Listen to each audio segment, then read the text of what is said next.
السلام علیکم viewers and friends, کیسے ہیں آپ سب؟ جیسا کہ آپ سب کو پتہ ہے کہ آج کل ان دنوں یہ جو دو بہنیں ہیں ان کی بڑی جو ہے ان کی ویڈیوز بہت ٹرولنگ کر رہی ہیں. ہر کہیں ان کی ویڈیوز ہی نظر آ رہی ہیں. جیسے کہ آپ کو نظر آ رہا ہے کہ ان کا اگر بیک گراؤنڈ دیکھا جائے تو یہ شاید جو ہے یہ بہت ہی غریب فیملی سے بلانگ کرتی ہیں.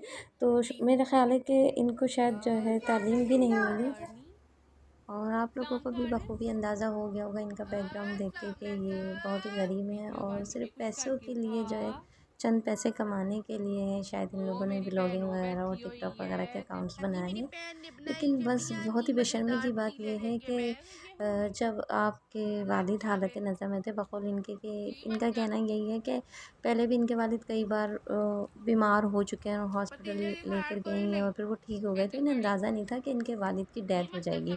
ان کا کہنا یہی ہے. لیکن آپ سب کو پتہ ہے کہ جب ہم دین سے دور ہوں گے تو ہمیں نہیں پتہ ہوگا، اور ہم اخلاقی طور پہ اتنے بے حس معاشرے میں رہ رہے ہیں، ہم اتنے گر چکے ہیں کہ کہیں جو ہے انہی بلاگرز جو بہت امیر و کبیر ہیں، ان کی بڑی بڑی گاڑیاں دکھائی جاتی ہیں، ان کے پہ جو شادیاں ہوتی ہیں وہ دکھائے جاتے ہیں، ایک ایک ایونٹ کو کیپچر کیا جاتا ہے. کہیں گود بھرائی دکھائی جا رہی ہے، کہیں برائڈل السلام شاور علیکم ایوری دکھایا جا رہا ون. ہے. تو بس کیسے ساری ہیں یہ آپ بات سب؟ یہ ہے. ٹھیک ٹھاک بہرحال ہیں؟ آپ ان امید کی کرتے ہیں ویڈیو آپ دیکھیں سب اور لوگ ٹھیک کمنٹ ہوں گے. لازمی کیجیے. جیسے تھینک کہ فار آپ سب واچنگ. کو اللہ پتہ چل ہی حافظ. گیا ہوگا کہ ہمارے والد صاحب کی ڈیتھ ہو گئی ہے اور وہ بہت زیادہ بیمار تھے. ہم لوگ ان کو ہاسپٹل بھی لے کے گئے تھے. ڈاکٹرز نے کہا تھا کہ آپ ان کی خدمت کریں. انہوں نے واپس گھر بھیج دیا تھا. ہم اس نیت سے گئے تھے کہ شاید وہ ٹھیک ہو جائیں، لیکن اب بات یہ نہیں ہے. بات اب یہ ہے کہ